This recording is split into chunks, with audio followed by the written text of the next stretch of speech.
Hi, I'm Jean. I'm your FM wine guide, and I'm here on site in Santa Maria Valley, California at the Bien Nacido Vineyards and Winery. We just talked to the winemaker, and so I've got some great stories to tell today about some of the most fantastic wines that come out of this part of California.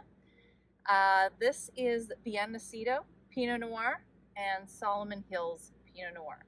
So the two stories I want to tell today are about the difference a vineyard makes and also about a braid.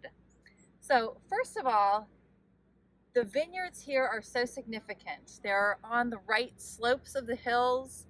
We are just a few miles from the Pacific Ocean, where the cool breezes come and cool the vineyard to keep the Pinot Noir just nice and crisp, and so it doesn't ripen too fast. And that's key to quality world-class Pinot Noir.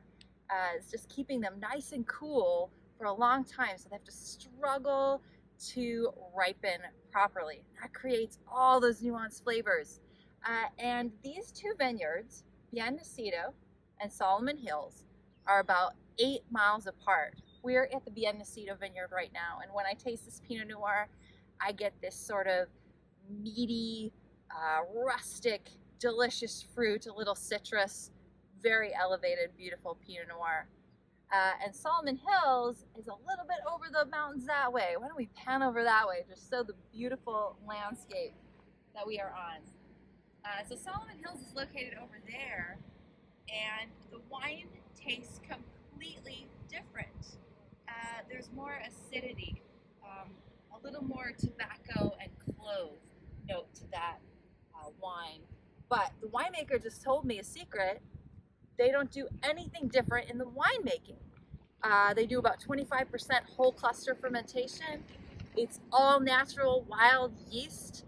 So everything you would do to non-interventionist show off what the vineyard does is represented with these two Pinot Noirs, and it's beautiful.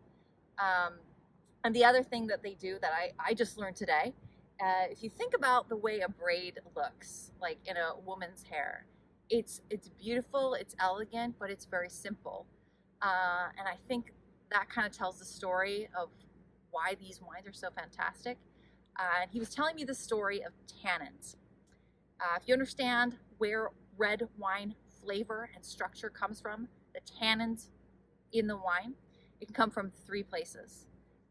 Of course, we know it comes from grape skins. Tannins also come from oak, and they can come from the stems of the clusters of the grapes. And when you integrate those properly in winemaking, you get this sort of beautifully even, balanced braid of tannins that makes the structure and the texture and the flavor of the wine just sing in a nuanced, elegant way that I didn't understand before. So these are hard to find. They are pretty specialty items. These Pinot Noirs retail for about $70. So they're quite special. I think they might be a celebratory event at a Thanksgiving table or for a romantic dinner. There's only a few places in town you can find them because they're pretty limited availability. But I do recommend, if you haven't tried, to do something excellent, Solomon Hills Pinot Noir or Bien Nacido. So cheers to that. I'm gonna go have some tacos with the winemaker.